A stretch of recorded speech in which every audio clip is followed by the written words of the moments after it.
우리 교회가 설립 41주년을 맞이하는 뜻깊은 주일입니다. 지금까지 우리 교회를 은혜로 인도하신 하나님께 감사를 드리고 앞으로도 우리 교회를 통하여 영광을 받으실 하나님을 찬양합니다. 여러분, 우리 교회의 비전이 무엇인지 아십니까?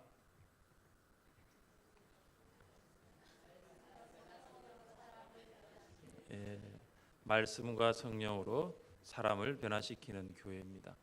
올해는 2018년도로 우리는 이 비전을 효과적으로 이루기 위해서 예배의 기쁨이라는 예배의 기쁨을 회복하라는 그 표 아래 5가지 실천 목표를 이행하면서 여기까지 왔습니다. 교회는 사람을 변화시키는 공동체입니다. 2사람 이상이 분명한 목적을 가지고 모인 그룹을 공동체로 정의 내릴 때 세상에는 많은 공동체들이 있을 것입니다. 먼저 가정이 있습니다. 가정은 2사람, 한 남편과 한 아내가 만나 행복이라는 목적을 추구하는 가족 공동체입니다. 그리고 학교는 선생님과 학생이 만나 교육을 목표로 모인 배움 공동체입니다. 회사는 사장과 직원이 만나 이윤을 목적으로 이루어진 직장 공동체라고 볼 수가 있습니다. 동호회는 회원들이 교제를 지향하는 친목 공동체입니다. 이 외에도 세상에는 참 많은 공동체들이 있습니다. 여러분, 이렇게 많은 공동체들 가운데 사람을 변화시키는 공동체가 과연 어떤 공동체일까요? 가정과 학교, 직장과 동호회라는 공동체도 각각 목적이 있으니 사람을 변화시킬 수 있습니다. 그런데 죄의 문제를 해결할 수 있는 공동체, 죽음의 문제에 대한 답을 줄 수 있는 공동체, 부족하고 연약하지만은 그들이 변화되고 달라져서 우선순위가 바뀌고 목표가 달라져서 삶의 목적까지 송두리째 변화될 수 있는 공동체 어디일까요? 이 답을 얻기 위해서는 우리는 먼저 사람에 대해서 살펴보아야 합니다. 여러분, 세상에는 몇 종류의 사람이 있을까요? 여러분이 가지고 있는 기준에 따라 다릅니다. 수십, 수백에서 수천, 수만 가지 있을 수 있습니다.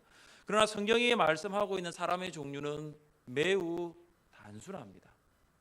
남녀노소로 구분되지 않습니다. 외모와 연봉과 재산 순으로도 줄 세우지 않습니다. 학력이나 학벌로도 분류되지 않습니다. 성경에 말씀하고 있는 이 세상에 있는 사람의 종류는 3가지입니다. 육에 속한 사람, 성령의 사람, 육신에 속한 사람. 딱 3사람이에요. 우리 모두가 여기에 다 포함되고 있고 이 지구상에 있는 수십억의 인구도 여기에 포함되고 있습니다. 첫 번째, 육에 속한 사람입니다. 우리 함께 말씀 2장 14절 말씀을 함께 읽습니다. 육에 속한 사람은 하나님의 성령의 일들을 받지 아니하나니 이는 그것들이 그에게는 어리석게 보임이요 또 그는 그러한 일은 영적으로 분별되기 때문이라. 아멘. 육에 속한 사람은 성령과 초자연적인 세계와는 대조적인 자연 세계의 사람들입니다. 킹 제임스 버전이라는 영어 성경에 보면 이 육에 속한 사람을 자연인이라고 부르고 있습니다. 자연인, The Natural Man. 여러분, 자연인은 깊은 산에 들어가서 집을 만들고 좋은 공기를 마시면서 유기농 음식을 먹는 사람이 자연인이 아닙니다. 자연인은 거듭나지 않은 사람, 예수님을 영접한 사실이 없는 사람입니다. 우리도 그럴 수 있거든요. 자연인은 성령의 일을 받지 아니한 사람이라고 정의 내릴 수 있습니다. 왜냐하면 이 자연인에게 있어서 성령의 일은 굉장히 미련하게 보입니다. 오히려 자연인에게 있어서 인간의 일, 사람의 일이 훨씬 더 성령의 일보다 지혜롭게 보이기도 합니다. 자연인에게 있어서 이 성령의 일, 이것이 미련하게 보이는 이유는 자연인이 가지고 있는 모두 가치 판단의 기준이 뭐냐면 세상적이고 육체적이고 물질적이기 때문입니다. 이 기준에 따라서 판단하니 복음은 무익하게 보이고 무가치하게 보이는 것입니다. 사도 바울이 자연인 성령을 받지 않은 자에게 복음을 전할 때 그들의 반응이 어땠습니까? 우리는 십자가에 못 박힌 그리스도를 전하니 유대인에게는 거리끼는 것이요 이방인에게는 미련한 것이로되. 이방인인 헬라인들은 세상의 지혜를 최고의 가치로 생각했습니다. 그래서 그들은 위대한 사상가, 위대한 철학자들을 존경하고 따랐습니다. 그래서 복음은 그들이 보기에는 복음은 기준 미달이었습니다. 헬라인들은 예수님이 하나님이시라며 십자가에 못 박힐 리 없다라고 생각했습니다. 그들에게 죽음은 결코 승리가 아니라 패배다라고 생각했습니다. 어떤 신이 죽기 위하여 세상에 올 수 있느냐라고 반문했습니다. 그래서 헬라인들이 가지고 있는 이 자연인이 가지고 있는 세상적인 지혜로 판단하면 복음은 정말로 앞뒤가 맞지 않는 허튼 소리처럼 들릴 수 있는 것입니다. 헬라인들은 세상에서 자기들은 굉장히 지혜롭다라고 이야기를 하는데 오히려 그 지혜가 복음을 받아들인 데는 걸림돌이 되었습니다. 왜 자연인은 복음을 받아들일 수 없을까요?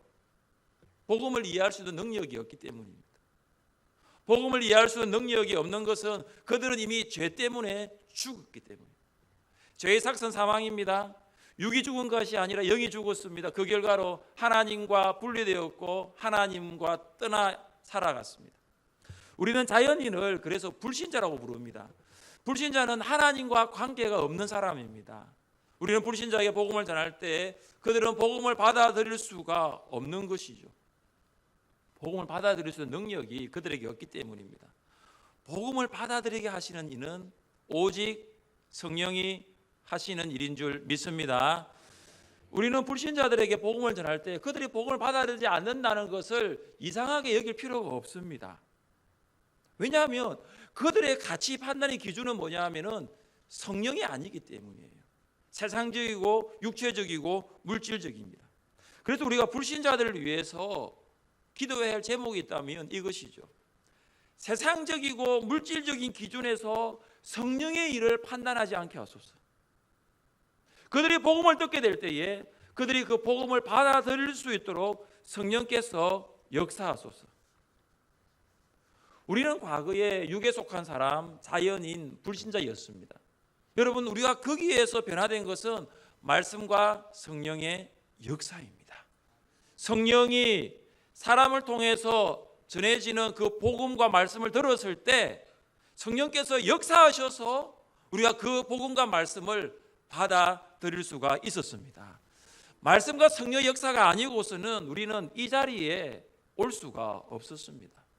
말씀과 성령으로 사람을 변화시키는 교회가 되기 위해서는 먼저 VIP를 마음에 품고 기도를 시작하십시오. VIP는 말씀을 듣지 못하고 성령의 역사를 경험하지 못한 육에 속한 사람, 자연인, 불신자입니다. VIP들이 변화되기 위해서 우리의 목장이 말씀으로 충만한 말씀 공동체, 성령의 역사가 충만한 성령 공동체 될 수 있기를 주님의 이름으로 축복합니다. 두 번째 사람은 성령의 사람입니다. 성경은 육에 속한 사람, 자연인, 불신자에서 말씀과 성령으로 변화된 사람을 가리켜 성령의 사람이라고 부릅니다. 우리 함께 15절 말씀을 읽겠습니다. 15절입니다. 신령한 자는 모든 것을 판단하나 자기는 아무에게도 판단을 받지 아니하느니라. 아멘. 성령의 사람은 육에 속한 사람과 반대입니다. 성령의 사람은 성령이 내주하는 그리스도인입니다. 성령의 사람은 성령의 지배를 받으며 성령의 능력으로 충만한 사람입니다. 육에 속한 사람은 인생의 왕자에 자신이 앉아 있습니다. 그리고 예수님은 그 인생의 밖에 계십니다. 그러나 성령의 사람은 예수님이 인생의 왕자에 앉아 계시고 그 왕자에서 내려와 모든 것을 예수님께 맡긴 사람입니다. 성령의 사람은 성령의 인도하심을 따라 살아갑니다. 성경은 성령의 인도하심을 받은 사람이 모든 것을 판단할 수 있다라고 말씀합니다. 여기 모든 것은 세상의 모든 문제를 말하고 있는 것이 아니라 모든 종류의 영적인 것들입니다. 성령의 사람이야말로 영적인 문제에 대해서 올바른 판단을 내릴 수 있습니다. 왜 그럴까요? 성령의 인도하심을 받는 사람의 가치 기준이 영적이기 때문입니다. 여러분, 육에 속한 사람은 모든 가치 기준이 육체적이고 세상적이고 물질적이기 때문에 영적인 문제는 판단할 수 없습니다. 그러나 성령의 사람은 가치 기준이 영적입니다. 가치 기준이 영적이라는 말은 그가 가지고 있는 가치 기준이 바로 성경에 기초하고 있기 때문입니다. 성령의 사람은 육에 속한 어떤 사람에 의해서도 영적인 판단을 받지 않습니다. 성령의 사람이 믿고 있는 내용을 판단할 수 있는 권리가 불신자들에게는 없습니다. 불신자들은 성령을 소유하지 않았기 때문에 영적인 문제들을 결코 판단할 수 없습니다. 불신자들이 교회가 무엇인지, 복음과 구원이 무엇인지, 십자가와 부활에 대해서는 이해하거나 깨달지도 못합니다. 그래서 그들은 교회와 복음에 대해서는 판단할 수 있는 권리가 없습니다. 육에 속한 사람이 어떻게 영적인 문제를 판단할 수 있을까요? 대학생이 초등학생이 공부하는 것을 도와줄 수는 있어도 초등학생이 대학생이 공부하는 것은 도울 수 없습니다. 영적 시각장애인은 영적인 일을 볼 수 없으며 영적 청각장애인은 영적인 일을 들을 수 없습니다. 볼 수 없는 영적인 일을 어떻게 볼 수 있으며 들을 수 없는 영적인 일을 어떻게 들을 수 있습니까? 그래서 교회는 성경적인 기준을 가지고 영적인 문제를 올바르게 판단할 수 있는 성령의 사람으로 충만해야 될 줄 믿습니다. 여러분, 목장도 마찬가지예요. 여러분, 목장에서도 성경의 기준을 가지고 하나님의 일인지 이것이 세상의 일인지를 올바르게 판단할 수 있는 성령의 사람이 반드시 있어야 합니다. 그러지 아니하면 목장은 목장이 아니에요.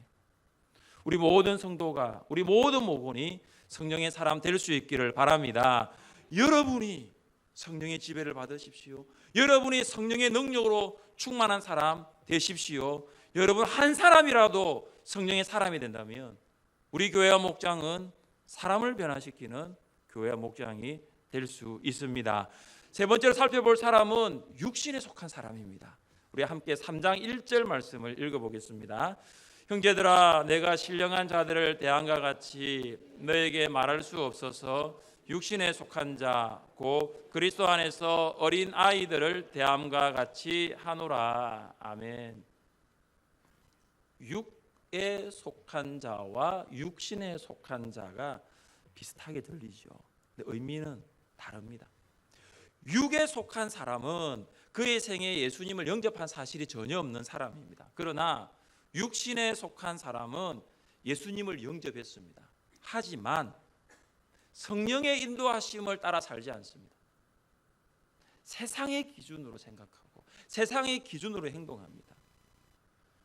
더 심각한 문제가 있습니다. 그것은 육신에 속한 사람이 자기가 육신에 속한 사람인 줄 모르고 살아가고 있다는 것이 더 심각한 문제입니다.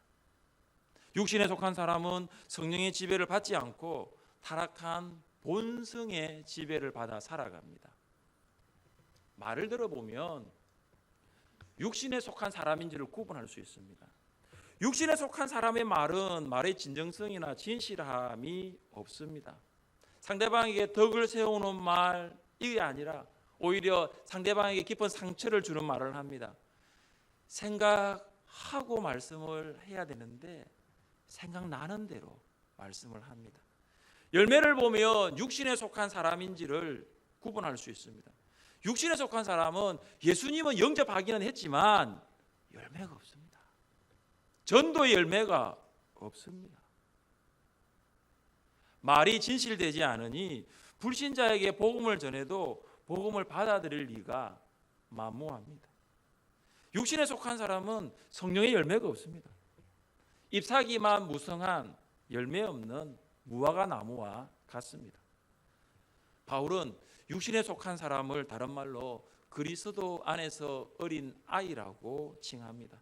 그리스도 안에서 어린 아이는 예수님을 믿는 어린 아이라는 좋은 의미는 아닙니다. 그리스도 안에서 어린 아이는 미성숙한 그리스도인입니다. 성령의 사람은 성령의 인도하심을 받아 성숙해가는 그리스도인이지만 육신에 속한 사람은 영적으로 미성숙한 상태에 머물고 있는 그리스도인입니다.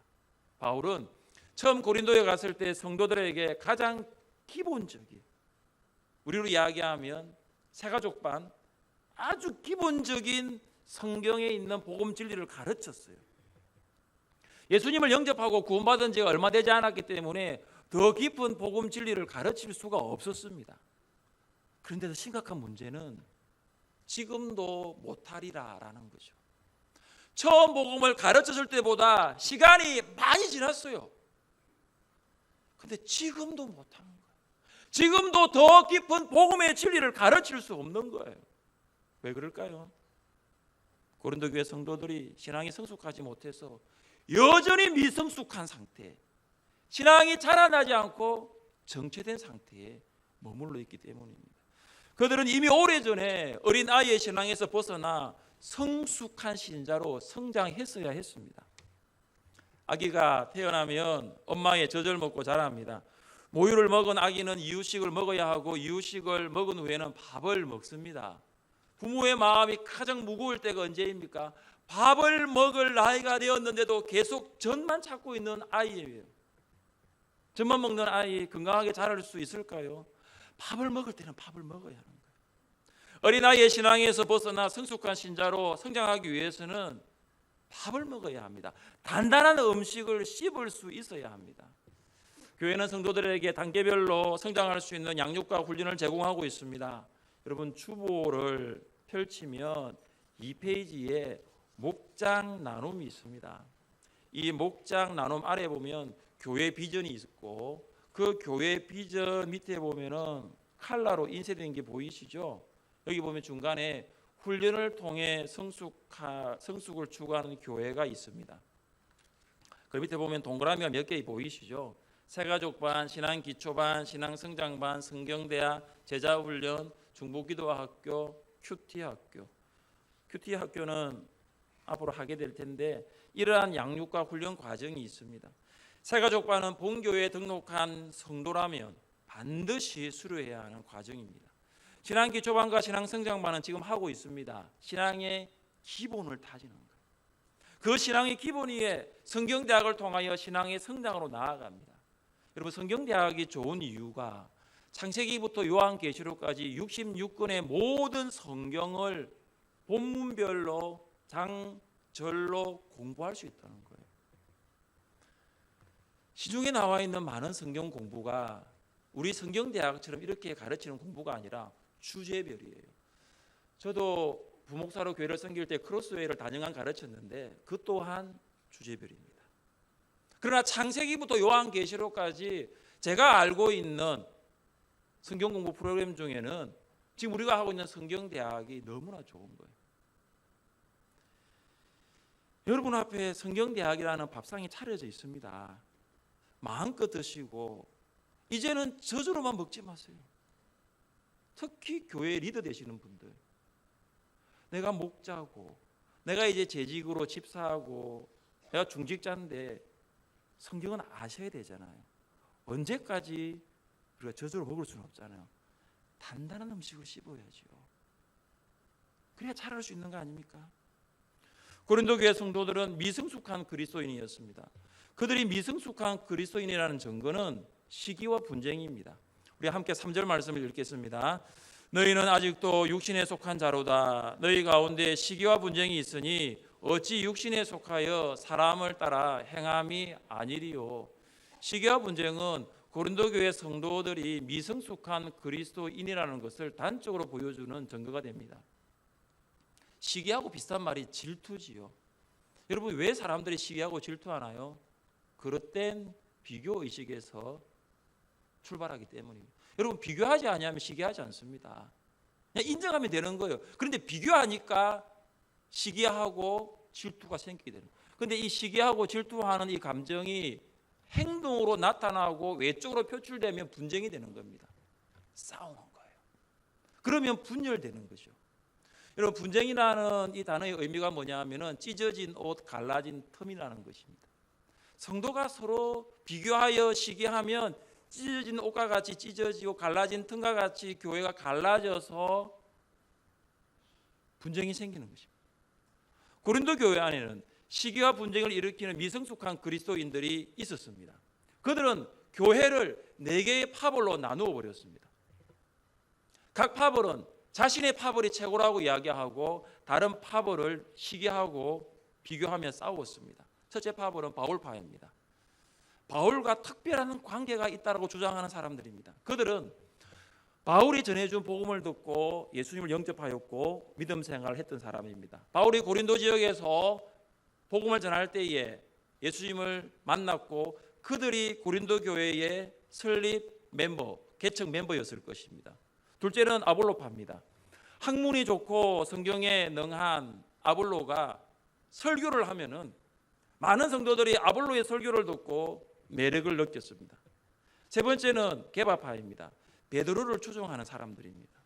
그들은 베드로가 예수님의 12제자 중에 한 사람이라는 것을 알고 난 다음에는 바울과 아볼로보다는 예수님의 제자니까 훨씬 더 그 게바에게 베드로에게 매력을 느꼈을 것입니다. 마지막은 그리스도파입니다.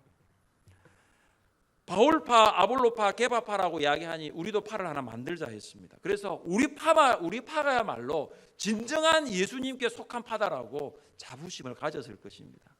바울은 이 4개의 파벌로 나누어 시기하고 분쟁하는 성도들에게 예수 그리스도는 결코 나뉘어질 수 없다라고 합니다. 교회가 싸우고 분쟁할 수 없다라는 거죠. 교회는 하나라는 것입니다. 교회에서는 어떤 파벌로 나뉘어 시기하고 분쟁하는 일은 없어야 한다라고 말했습니다.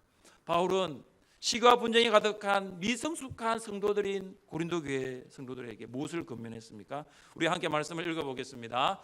형제들아, 내가 우리 주 예수 그리스도의 이름으로 너희를 권하노니 모두가 같은 말을 하고 너희 가운데 분쟁이 없이 같은 마음과 같은 뜻을 온전히 합하라. 아멘.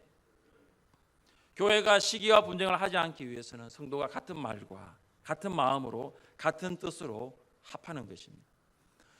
어린 아이들이 왜 싸웁니까? 여러분 댁에 있는 여러분의 자녀들이 왜 싸우죠? 어린 아이니까요. 어른은 싸우지 않습니다. 그렇습니까? 어른이 싸운다면 그 모습은 어른인데 그 안에 아이의 모습이 있는 거예요. 어른은 싸우지 않습니다. 그 모습은 어른인데 그 안에 아이의 모습이 있는 것을 심리학 용어로 성인 아이라고 부릅니다. Adult child. 나이는 어른이에요. 얼굴도 어른이에요. 그 모습은 어른이 분명합니다. 그러나 아직 그 내면에는 아이가 있는 거예요. 아이의 수준으로 말하고 아이의 수준으로 행동하고 살아가는 사람입니다. 성인 아이는 타인을 비판하고 다른 사람과 친밀한 관계를 맺지 않습니다. 사람들과의 관계 속에서 쉽게 상처를 주기도 하고 쉽게 상처를 받기도 합니다. 성인 아이는 사랑하지 않습니다. 사랑해 달라고 합니다. 사랑할 나이가 되었는데 이제는 좀 사랑해도 되는데 나이와 상관없이 나를 사랑해 달라고, 나를 인정해 달라고, 이제는 이해할 나이가 되었는데, 이제는 섬길 나이가 되었는데, 이제는 용납할 나이가 되었는데, 이제는 용서할 나이가 되었는데 왜 나를 인정해 주지 않나고, 왜 나를 사랑해 주지 않나고 그렇게 이야기를 합니다. 혹시 여러분은 육신에 속한 사람, 그리스도 안에서 어린아이, 미성숙한 그리스도인은 아닙니까? 말씀과 성령으로 변화될 수 있기를 주님의 이름으로 축복합니다. 말씀을 읽고 듣고 공부하고 암송하고 묵상하시면 우리의 생각과 우리의 말과 행동이 변화될 수 있습니다. 지금 이 상태로는 변화가 안 되는 거예요. 우리 내면 안에 하나님의 말씀이 채워지지 아니하면 우리는 이대로 살아갈 수밖에 없는 거죠. 똑같이 살아가는 거예요. 어린아이처럼 말하고 행동하고 판단하고 시기하고 분쟁하고, 그럼 우리 내면에 살아있는 하나님의 말씀이 들어올 때 그때 우리의 생각이 바뀌고 우리의 행동이 바뀌고 우리의 가치가 달라지고 우리의 목적이 달라지는 것입니다.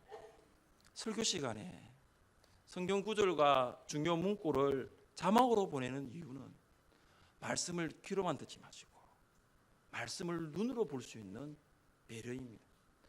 주일 설교를 목장 나눔지에 문제로 만든 것은 말씀을 주일날만 듣지 마시고 목장 모임 때 이 문제를 가지고 함께 나눔을 통하여 내 삶에 적용하고자 하는 섬김이에요. 그리고 목장 이야기에 성경 장수를 기록하는 것은 목원들이 성경을 읽는 일에 최우선을 두라고 하는 노력이에요. 우리가 말씀을 읽고 듣고 공부하고 암송하고 묵상해도 우리가 그 말씀을 깨닫게 할 수는 없습니다. 그 말씀을 깨닫게 하시는 이는 성령님이신 줄 믿으시기를 바랍니다. 우리 함께 말씀을 읽겠습니다. 진리의 성령이 오시면 그가 너희를 모든 진리 가운데로 인도하시리니 그가 스스로 말하지 않고 오직 들은 것을 말하며 장래일을 너희에게 알리시리라. 성령께서 우리가 읽고 듣고 공부하고 암송하고 묵상하는 그 말씀의 진리 가운데로 인도하십니다. 창세기 1장 1절이 무엇입니까? 태초에 하나님이 믿으십니까? 어떻게 믿었습니까? 창조하실 때 계셨나요? 어떻게 믿었습니까? 여러분 지식으로 믿었습니까? 여러분이 배웠던 학교 교육으로 믿었습니까? 믿을 수가 없잖아요. 진화론인데. 태초에 하나님이 천지를 창조하시니라. 어떻게 믿었습니까? 이해하고 믿었습니까? 아니에요. 믿고 이해했고 나의 지식으로 믿은 것이 아니라 성령께서 조명하심으로 그 말씀이 믿어지게 된 거예요. 내 힘으로, 내 지식으로, 내가 배운 경험으로는 이 말씀은 이해할 수 없는 말씀이에요.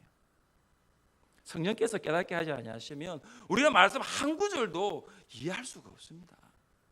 니고데모는 바리새인이고 사내들인 공회원이지만 그는 육에 속한 사람이었습니다. 예수님을 영접하지 않았기 때문입니다. 그러나 그가 밤중에 예수님을 찾아와 예수님과 대화하면서 말씀과 성령으로 변화된 성령의 사람이 되었습니다. 사랑하는 성도 여러분, 저는 이 자리에 육에 속한 사람 한 사람도 없기를 바랍니다. 육에 속한 사람이 혹이라도 있다면 말씀을 듣고 성령의 역사하심을 통하여 성령의 사람 될 수 있기를 바라고, 이 자리에 육신에 속한 사람도 한 분도 없기를 바랍니다. 내가 육신에 속한 그리스도 안에서 어린 아이라면 이제는 말씀과 성령으로 변화받아 성령의 사람, 성숙한 그리스도인 될 수 있기를 바랍니다.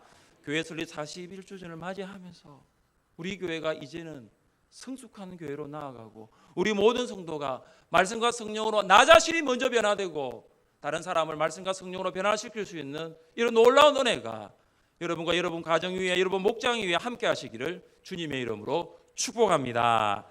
하나님